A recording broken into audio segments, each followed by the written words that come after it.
Good morning, everyone. In this semester, I will be doing the Principles of Computer Security course.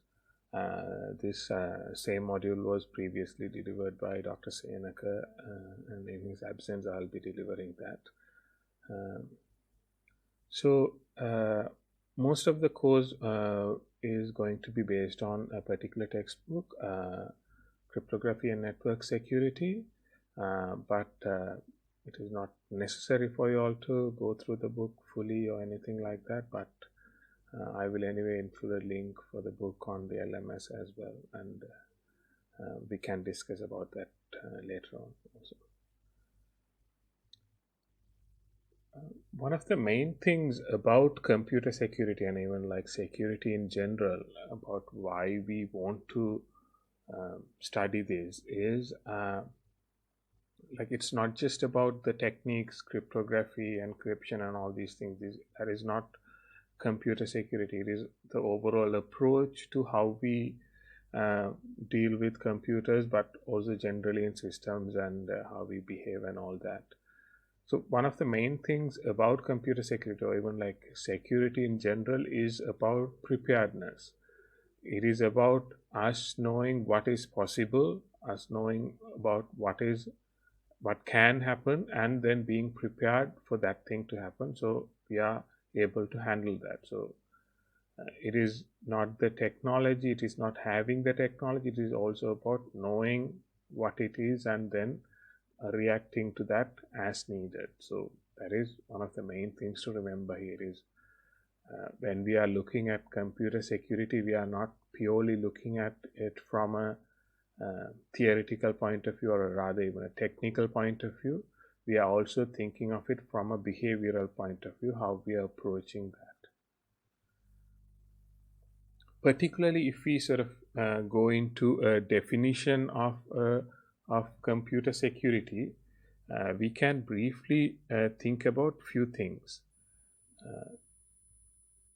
That is, if we think about any sort of computer system, any computer application system, operating system, anything, when we say we want computer security, it is about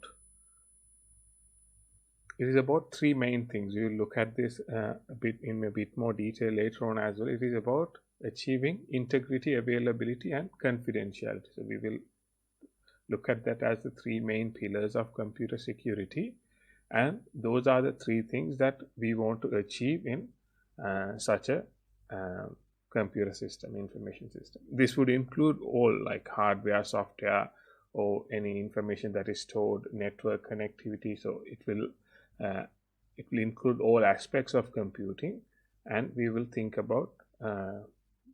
from this perspective when we say computer security.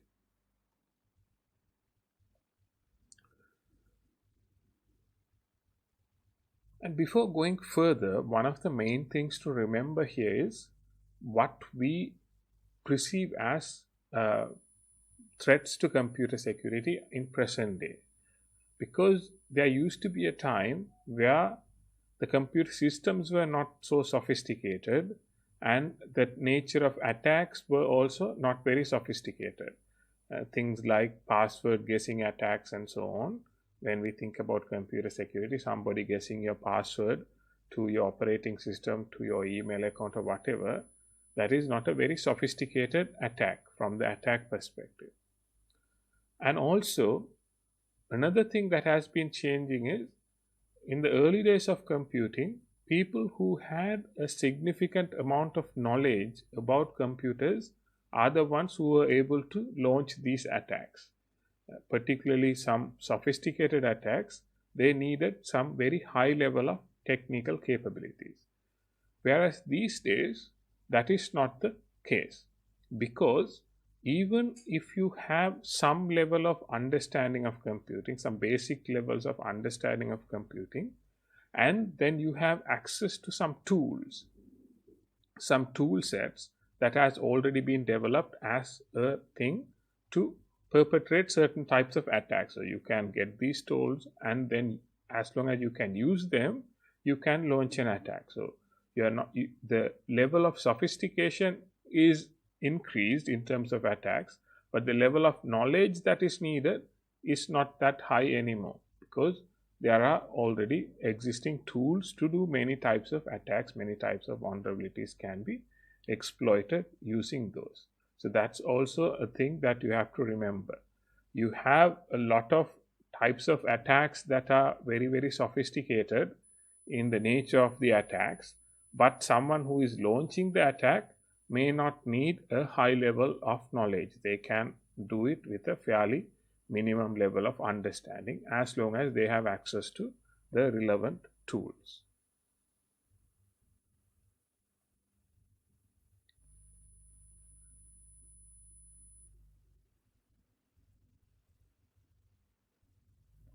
When we think about computer security, there are many challenges that we would face. So when we say we want to protect our computer systems, protect the data, protect the software, hardware, and all these things, we are going to face a number of challenges.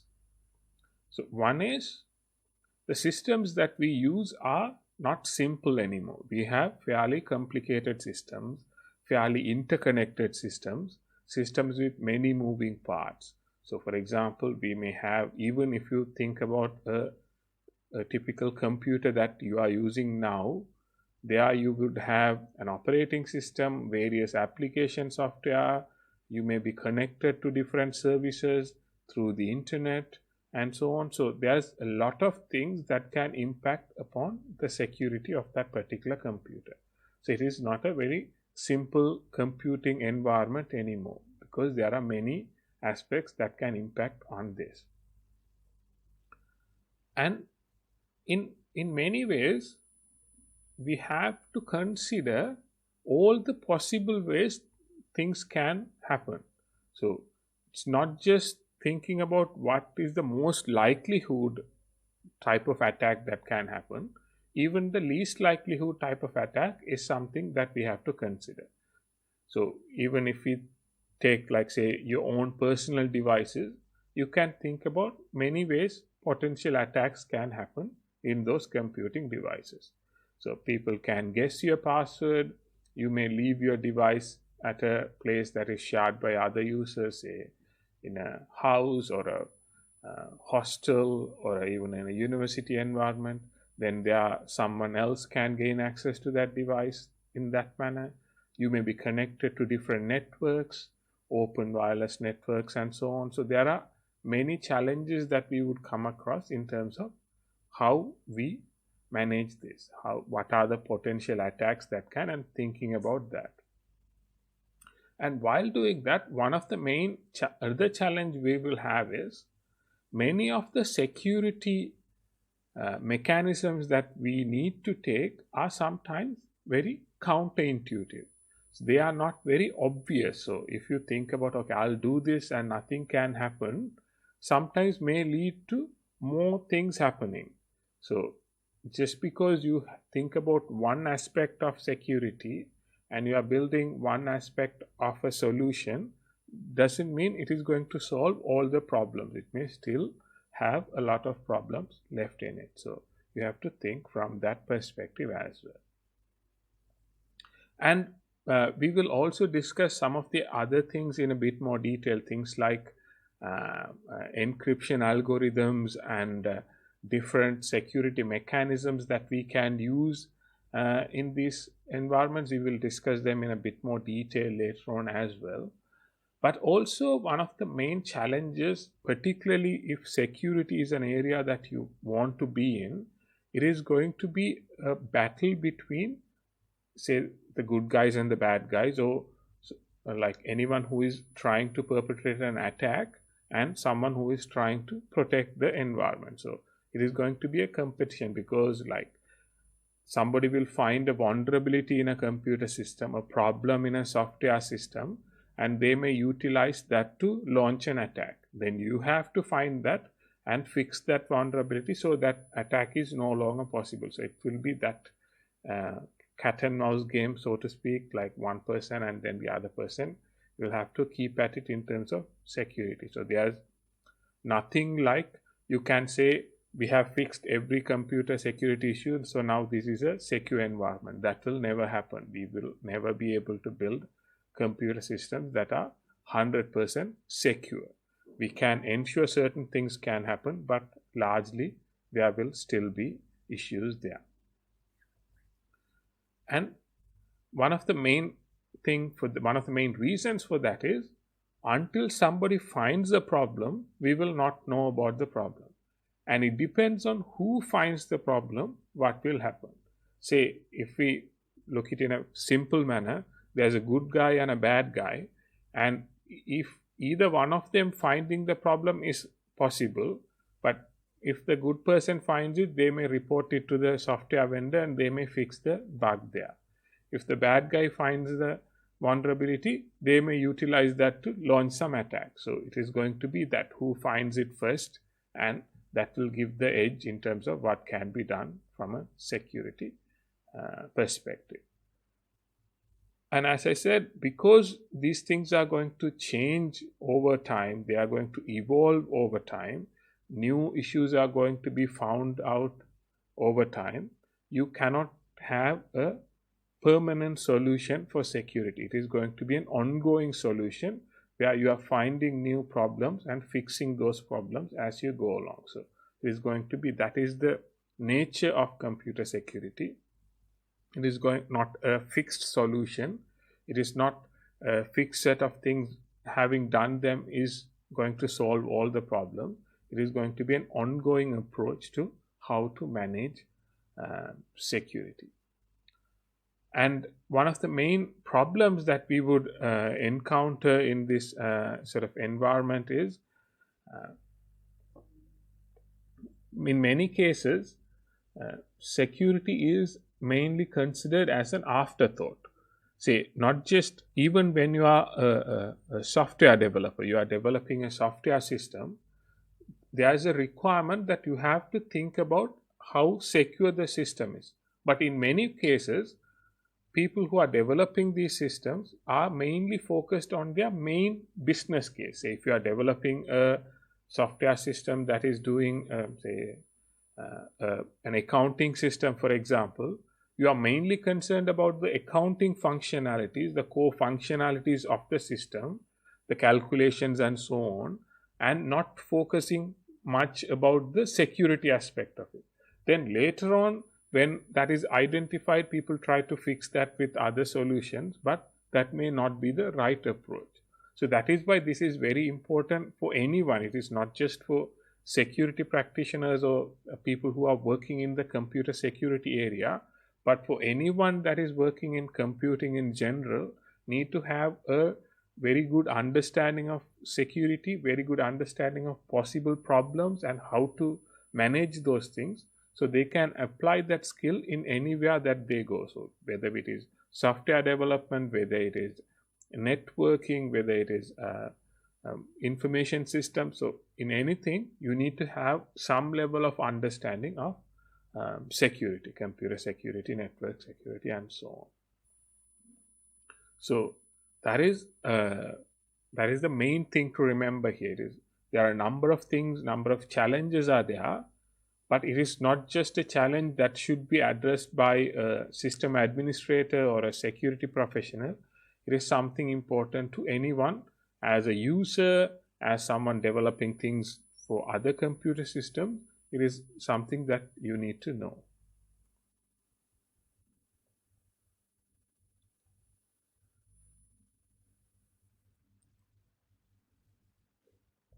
So the key concepts of computer security, we may have briefly touched upon this when we studied operating systems previously.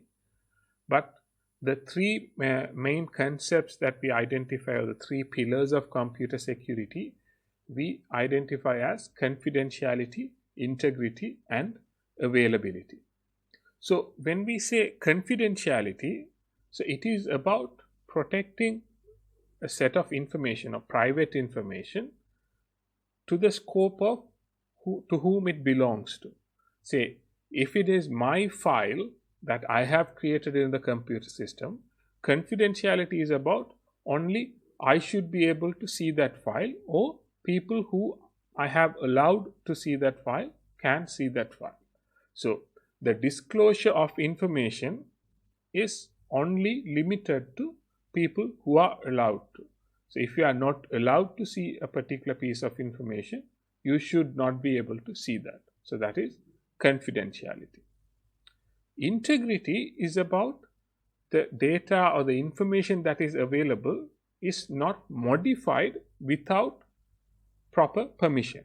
So again, if I have stored some information on a file in a computer system, then only I should be able to modify that, or I may allow someone else to modify that. Anyone else who is not allowed to modify that should not modify that. So it is about who can modify or change information, and it is about whether the system will allow anyone who is not allowed to modify or not. And availability is about anyone who is normally allowed to access a piece of information should be able to access the information. So confidentiality is about who can and cannot information. Integrity is about who can and cannot modify information. And availability is mainly about if I am allowed to have access to an information, I should have access to information when I am allowed. So the access should not be denied to me if I am allowed that. So those three, confidentiality, integrity, and availability, we would identify those three as the key security concept or key pillars of computer security.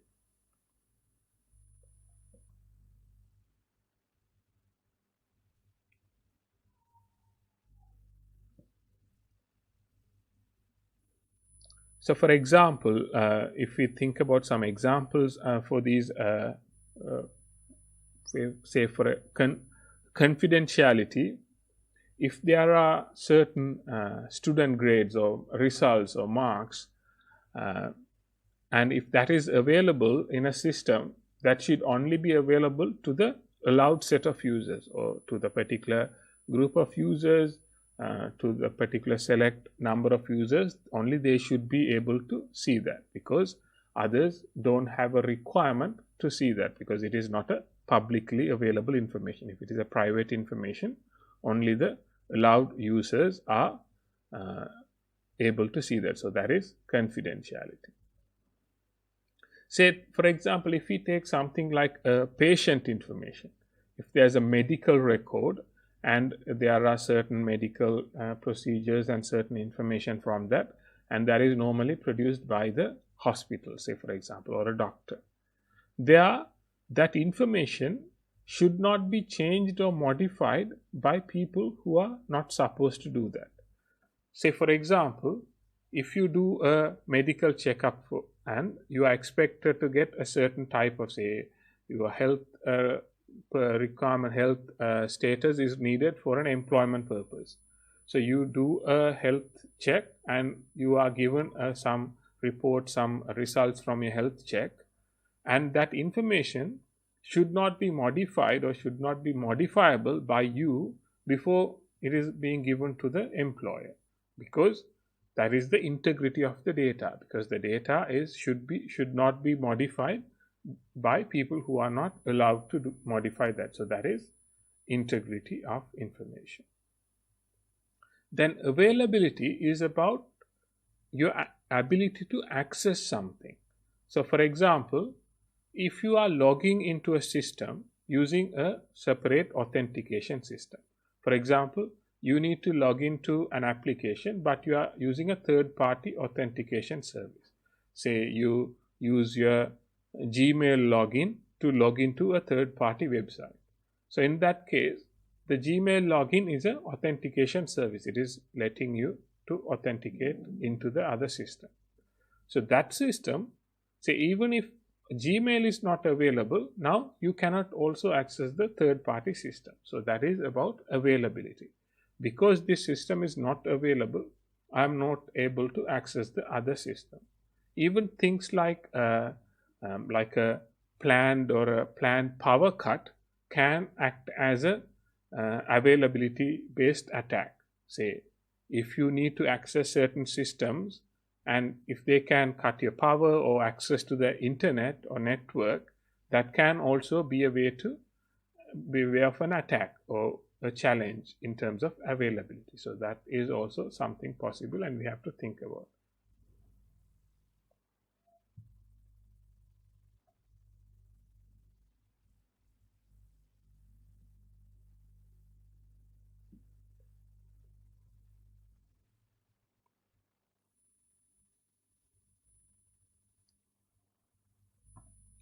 Then, in terms of computer security and security attacks or any security breach, we would normally classify them into different categories, because not every attack or every breach has the same level of consequences. Say, for example, if somebody is able to access your result sheet or an assignment you have done. So if you are asked to submit an assignment, and if someone can gain access to your submission or your assignment, and they can copy that and they can submit it, that is a level of security breach that we can have. So someone else is going to modify your assignment and submit it. But if somebody can access to the system where the marks are stored for that same assignment, that can be a slightly different level of security breach, because if individual user's assignment is breached or accessed without permission, there a single user is affected. Whereas if a result sheet or a mark sheet is accessed without permission, now there a group of users are affected, and their results or marks can be modified if that is possible. So then that may be a different level of attack. And say something like a banking system, where somebody can access the back end of a banking system and can make significant changes in financial transactions, that may be even higher level of a security breach. So that is the main thing to remember, that is, different security breaches may have different levels of impact, and some may be, we may say, a low level impact security breach, or a moderate or a high level impact security breach or an attack. Same thing would be whenever we identify vulnerabilities or problems with our computer systems. Again, we can think about what is the potential level of attack that may happen, or a security breach that may happen. So we think about the problem, and we also think about what is the impact, what would be the result of such an attack happening. Would it be a significant, would it impact a single user or a group of users? Would there be a financial cost? Would that be a low financial cost or a high financial cost? Would it be impacting upon a larger set of organizations, only a single organization? So we can think of that in that level. So like, what is the level of impact and how we can mitigate that? Depending on that, we may employ different techniques or different strategies to manage that.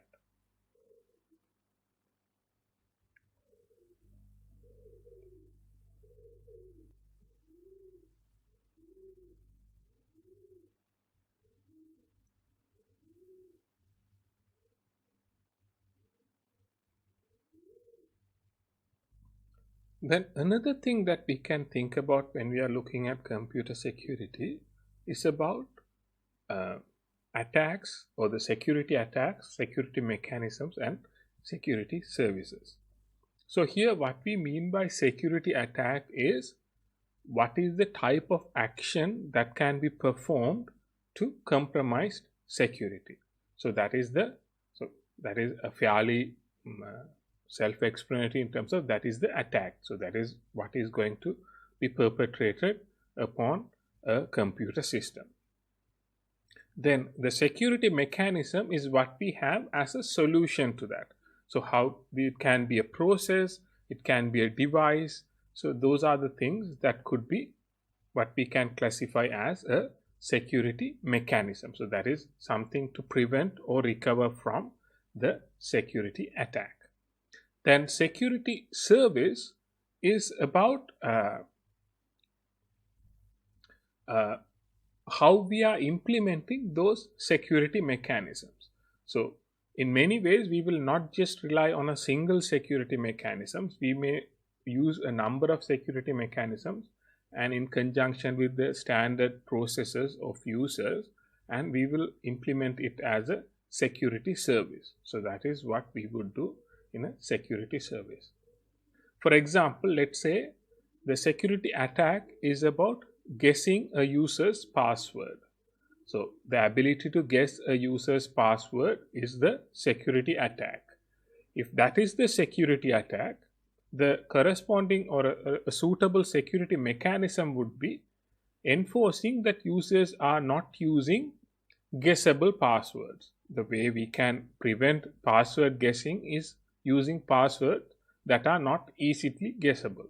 So preventing users from using simple words or date of births or names of places or things like that. So we prevent certain types of passwords, and so that the passwords that are being used by users are not easily guessed. So that is one security mechanism that we can have for that particular password guessing attack. Then as a security service, what we can do here is we can implement that password mechanism in terms of when a user account is being created. We can have a security service that enforces this requirement by forcing you to create a password based on certain criteria. So this is something that you may be familiar, where you are required to have a capital letter and a small letter and a number and a symbol and everything in a password. So that is a implementation of a mechanism. So that is the security service. So as an example, we can have a particular attack that can be prevented or managed by using a security mechanism, and that may be then implemented as a security service. So those are the sort of three things that we would identify in terms of security. For attacks, then we may think about what are the mechanisms and then how to implement them as services.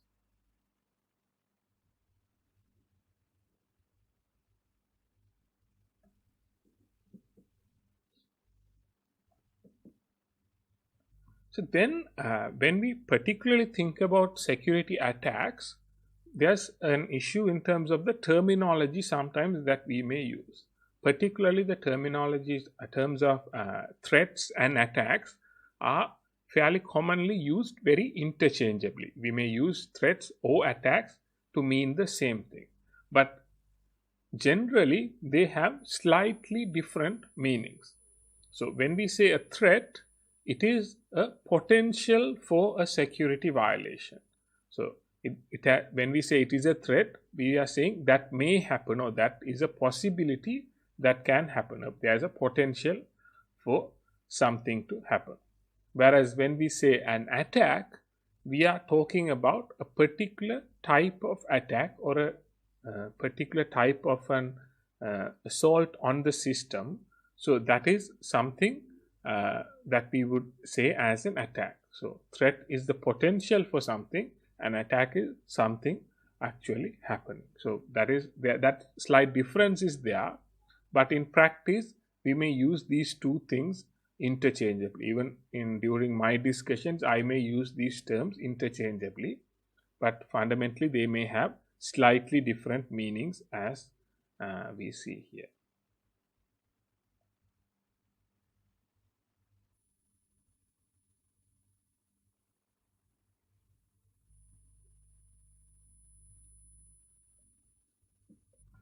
So when we think about security attacks, we can classify or categorize them into two groups. We can have what is called passive attacks, and then we can also have what is called active attacks. So the main difference between passive attacks and active attacks is, the main one is, when a passive attack is happening, the end users or the users are not very aware of such an attack is happening. Say, for example, if we take network communication, for example, if Bob and Alice are communicating, and if somebody can sit in the middle and monitor that or do something in between, but these two are not aware of that thing happening, then we could call that a passive attack, because both parties are not aware of the attack happening there. So, typical examples for passive attacks are about, say, somebody sitting in the middle are reading the information that is being passed between the two users. So if Bob and Alice are communicating, and if somebody can sit in between and read all the contents of the messages that are being communicated between them, then that is a passive attack that can happen. Sometimes it may not be reading the information per se. They may observe certain patterns of usages. So they may do traffic analysis and so on. So even if you use, say, encrypted communication channels, sometimes even by observing that you are communicating to someone may be a useful information. So that is what we may call as traffic analysis. So that is also a type of passive attack. Then, when we say active attacks, the attacker is also now involved in the attack. So, one of the things that, again, the same, if we take the same scenario, if Bob and Alice are communicating, and say if we have someone sitting in the middle, and what they are doing is they are trying to capture all the information that is being passed in between them, but not just capturing the information, but they are also modifying the information and then communicating with the other party. So instead of the communication happening between Bob and Alice, now what is happening is Bob is communicating here and they are forwarding it here, and that communication path is now broken and another party is involved in the middle. So that is an active attack. So the attacker is also actively participating there. Their involvement is at least present in the attack. So typical example could be, one is, say, it can sometimes be, say, masquerading. So for example, there can be someone, they can pretend to be Bob and communicate with Alice. Even though Bob is not participating in the communication, they can pretend, say, they may use their login to log into the account and chat with someone, for example. So then Alice may think it is actually Bob communicating with them, but it may be someone else. So this may happen even in sort of financial settings. Say somebody may call the bank and try to make them do certain things, reset passwords and things like that. So that is a common type of an attack that can happen. Another one is what we call as a replay attack, where one party is capturing the information and then relaying it to the other party, but they may do some changes in between. So they are involved in the middle of the attack, but they are doing certain things there. They can do modifications, so not just receiving and monitoring and forwarding it, but they can also do modifications. So this person may say something and they may communicate that to the other person as something else. So that may also be happening. Then another type of active attack that we will discuss in much more detail later on as well, that is about denial of service.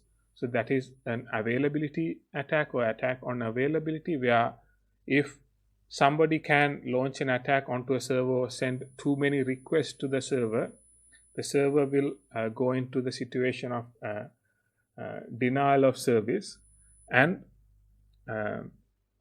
for example, if Bob tries to attack, tries to access the system, they may not be able to access that. So there's a question on the chat about whether active attacks are possible in personal chat rooms.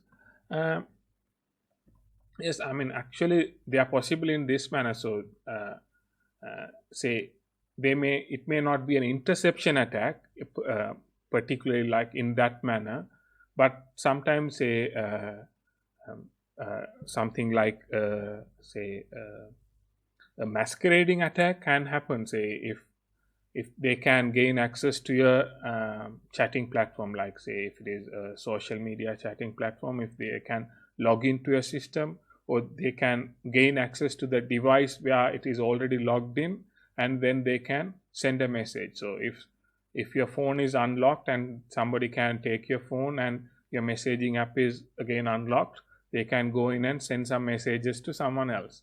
So in a way, that is an attack because they are using the system without your consent or permission. So maybe sometimes in the current type of systems that we use, where we have encrypted communication between services, it may not be possible. But again, still, if we are invested heavily, we can still make that a possibility, because we may have to pretend, we may have to invest too much, we may have to create certain false personas, false systems, and so on, but we can still create a middleman that can launch or that can sit in between and pretend to be something.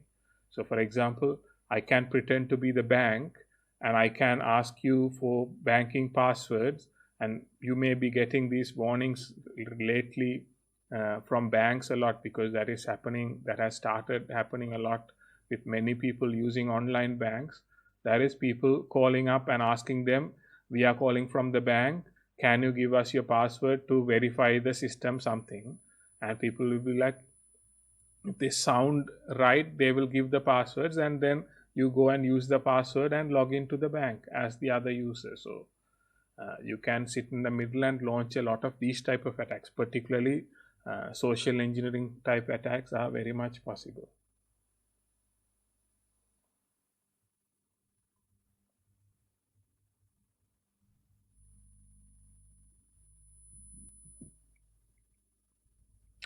Okay, so the next thing that we can think about is the security services, or how we can counter these attacks, or how we can build mechanisms to counter these attacks. So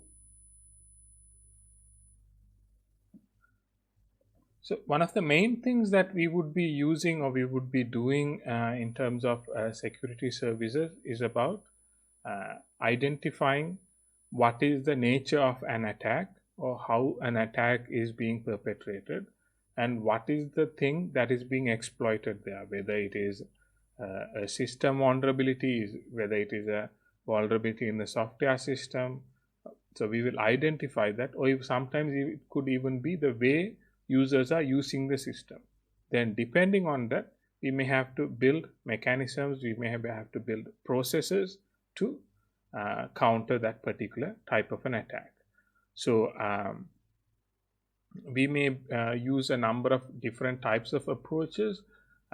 We will discuss about many of these later on in the course as well, when we go into much more details about different approaches, different techniques, and so on. But basically, it would depend on the nature of the attack. How the attack is perpetrated would dictate what is the type of mechanism, what is the type of security service that we may be needing in that situation.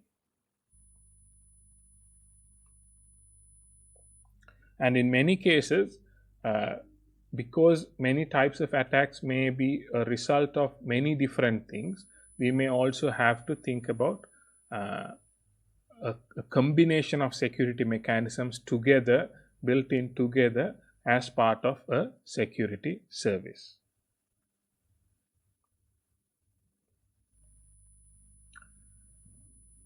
There are some standard definitions for security services, particularly about security. So we may revisit these time to time. So these are existing sort of international standards for computer security, and there are given definitions for that. It is mainly for your information that it is good to know that there are set standards for these things. But one of the main things to remember, like you can observe here, is, for example, when we say a security service, we would have, so sort of one of the main things we will see is like it would be about the adequate level of security. So it is not about building the 100% secure system or a system that is looking after every possibility, but mainly about the adequate level of security for that particular system. So if we have a system there we expect certain level of security, then that is what we would think about using there. And particularly depending on the environment, depending on system, we may also need to think about a specific kind of protection, because not all types of protections, all types of security services may not be required, sometimes may not even be useful in every environment. Something that is required in a financial organization may be very different from something that is required in a military establishment, because they may have different attacks, different vulnerabilities, different threats, and the financial institution may have different things. So those two places may require different types of security services.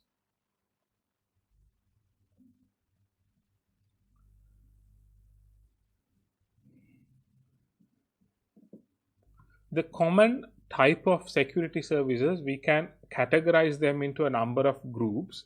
So the first one is about authentication. So that is about making sure who a particular person is claiming to be. So if you want to access a computer system, and if I go and say I am Nimal, the computer system should know whether I am Nimal or not. So, and how do they do that authentication? How do they do the checking? Is the authentication part. So that is, we may do various approaches like passwords, biometrics, and so on. That is about authentication. Then we have what is called access control or authorization. That is about who can access what systems. So once the computer system has figured out that I am Nimal, then it should know what I can do in that computer system, whether I am a teacher, whether I am a student, whether I am an administrator, and depending on that I may be allowed to do different things. So that is access control. That is allowing or preventing users from using or not using certain resources. Then data confidentiality is about protecting data from unauthorized disclosure. So that is about protecting the confidentiality of the data. Data integrity is about unauthorized modification. Non-repudiation is about if somebody has performed an activity or done a communication through a computer system, they should not be able to again claim that they have not done that. For example, if I send an email to someone, then if I come and say, no, that is not something that I sent, then there should be a way to verify that and confirm whether it is me or somebody else has done something. So there should be a way to ensure that people cannot say, no, I didn't do that after doing that same thing. Then availability is about making sure the resources systems are available as required by the users. So these 6 we would identify as sort of essential computer security services. So when we want to implement computer security, we would most likely implement these set of services, maybe a combination of these depending on our requirement. But these are the basic services, security services that we may need.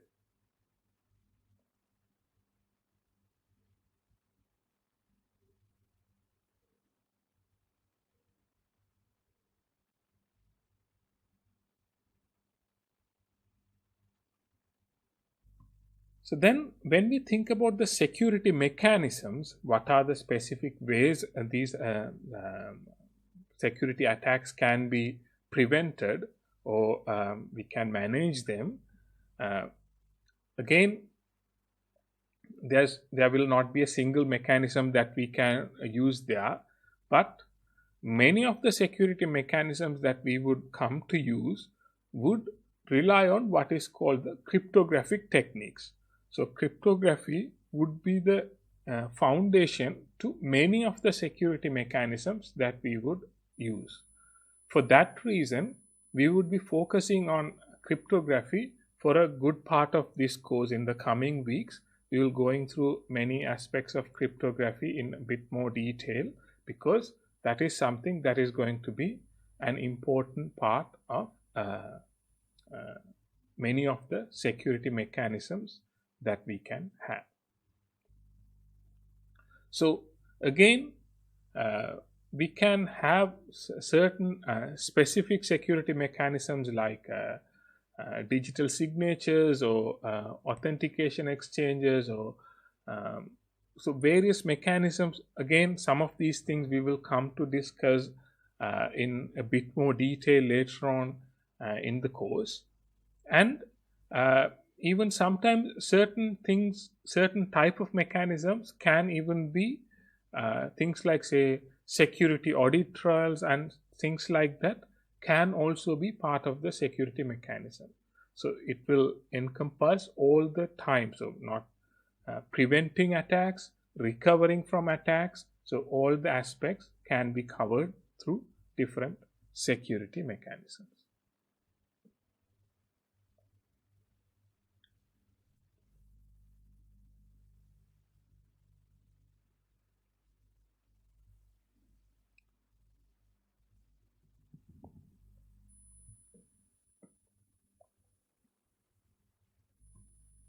So when we think about security, another thing that we can think about is a common model for security, or general model that we would use for security, particularly network security, particularly with the communication of information.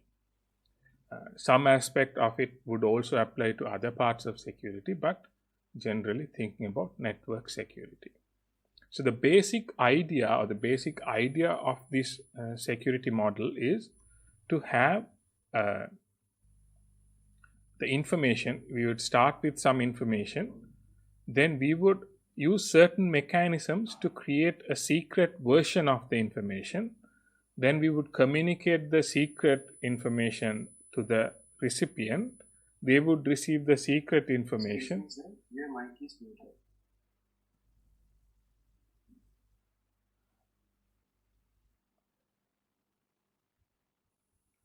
All right, sorry about that. So let me retrack. So when we think about security, and when we think about a security model, particularly for the purpose of network security, but it can also apply to general security. That is about how we communicate the information. So we would start with, say, an information that we need to communicate. Then that can be converted into a secure message using certain mechanisms. Then that secure message can be communicated, would be received by the recipient, and we would do some more mechanisms to get the plain text message again. So that is the basic sort of what we would use in terms of encryption and so on. So the basic idea of or model of for security from a communication point of view, from a network point of view. There may be other third parties involved sometimes in between, but whenever someone is attacking, what we are ensuring is they are only able to see the secure message. So they are not able to access the plain text message at the sender's end or the receiver's end. So what we need to build such a security model, such a mechanism, is having certain algorithms to do the transformations, to um, uh, to convert these plain text message into secure messages. So we may need certain algorithms. Then to do the transformation into secure messages, we may also need to have some secret informations or keys to transform that information. Then we may need to have certain methods to distribute that information. So how do we send that information? And all of these things may have to be implemented as part of a protocol to do these all of these things combined together as part of a security service. So that is something that we would need when we are implementing such a communication sort of network security model.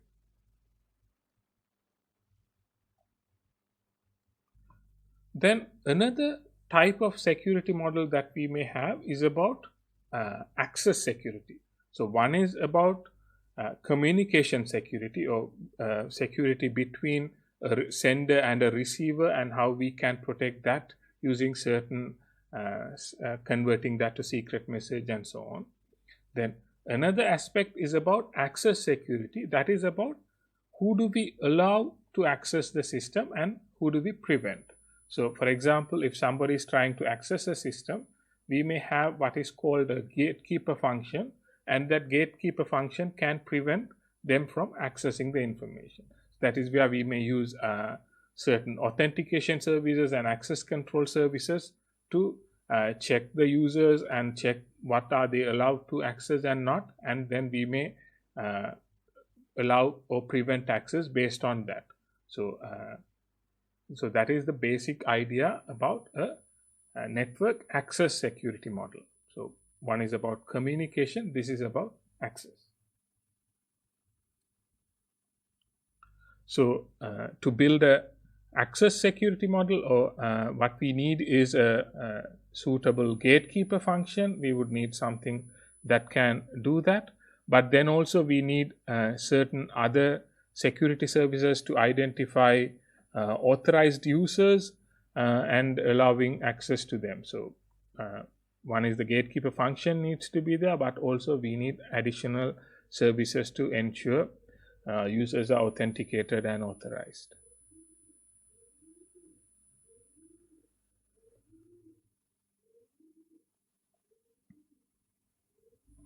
Now, when we think about computer security in general, there are a number of methods that we can use as part of our defense mechanisms. So the main one that we would be using is about cryptography. So this is where we would use encryption for confidentiality purposes. We may use digital signatures for message authentication, so signatures and certificates and so on. So that is something that we would be discussing in a lot more detail later on. Then we can have things like software controls, hardware controls, policy-based mechanisms. So again, some of these things we'll be discussing in some detail later on as well. And one of the main things that sometimes gets forgotten a lot is about the physical controls. That is, even though we are talking about computer security, even though when we are talking about the information that is stored in these computers, it should be remembered that that information will be stored somewhere. So even if we are thinking about a server, when we are thinking about cloud applications, they are physically somewhere in some place. That information is stored as bits. So then we also have to think about the physical security and what are some of the physical controls that can be employed in that aspect as well. So we'll discuss some of these things in more detail in the coming weeks.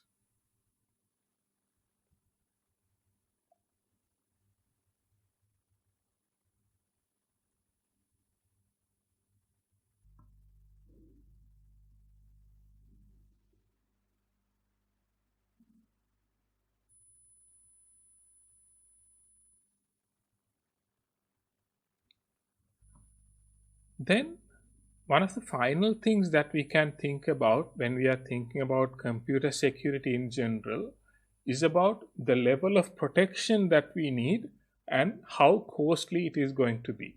So, even though if we think in isolation, every solution, every security service, every security mechanism may seem good to have in a computer system. But in practice, not all of them are needed, or sometimes they may be more expensive for a particular purpose.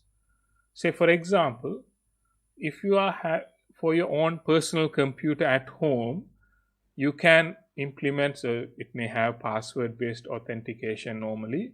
You can sometimes it may have some biometrics based authentication, but then you can build various other security mechanisms also there.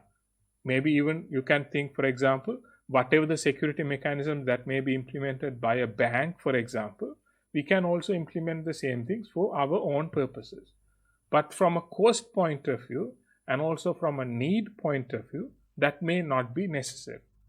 So what we may have to find is a compromise between the security case and the business case, and find the suitable middle ground to find what is the cost that we are willing to spend for security and compromising certain aspect of other security issues.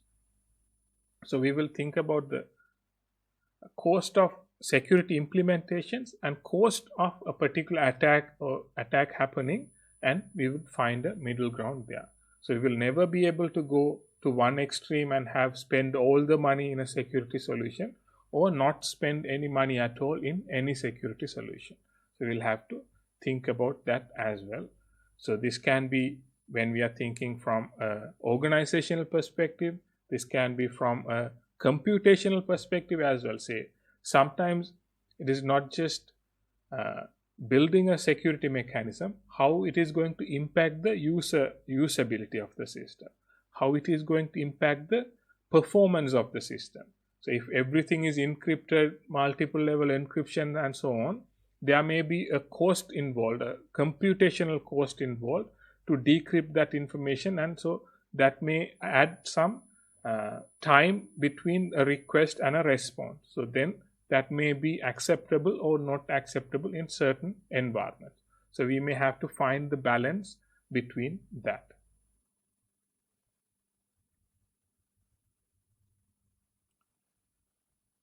Then one of the other things to think about when we are thinking about computer security is there are a number of standards organizations that have developed a number of standards, particularly addressing different aspects of computer security.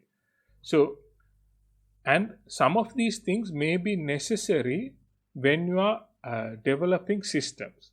So, for example, certain organizations may require you to build certain systems to comply with some of these standards.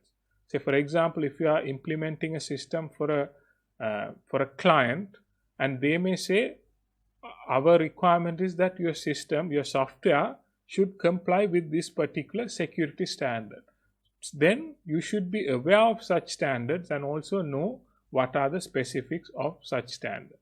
But in the context of this course, we will not go into specifics of any of these standards. We will mainly be covering the fundamental principles of computer security. But it is something that you need to know. At least you need to know that these things exist. So when it is required, you are able to look into them and identify what is possible, what you may need to do, and so on. So for example, in terms of security architecture for OSI, for network communications and so on, security in network communications and so on, you may be able to go into this standard and identify what are the specific things that needs to be implemented, what are the requirements that are there, and you may have to implement those processes, mechanisms there. So, and finally, in terms of this course, there are a number of things that we'll be covering. One of the main things we'll be focusing on is about cryptographic algorithms, encryption, and so on. But then we will also focus to some extent about trust. So that is about integrity, about digital signatures, certificates, and so on.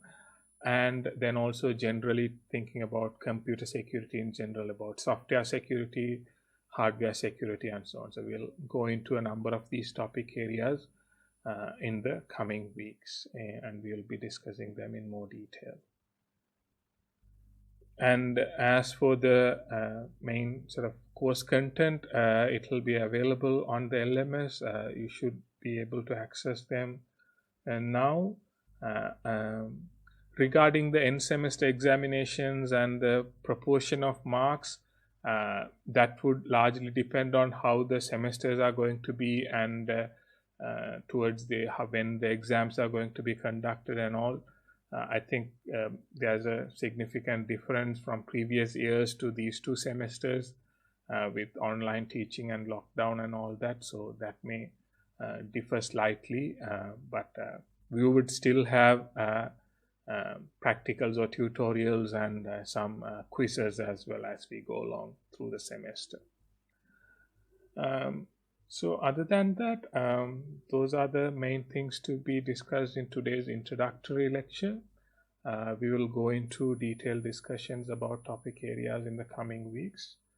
And as always, if you have any questions, you can contact me through my usual communications. Email would be preferable. Messaging is also okay. Or LMS is also fine. Are there any questions now that you want me to answer before concluding the lesson?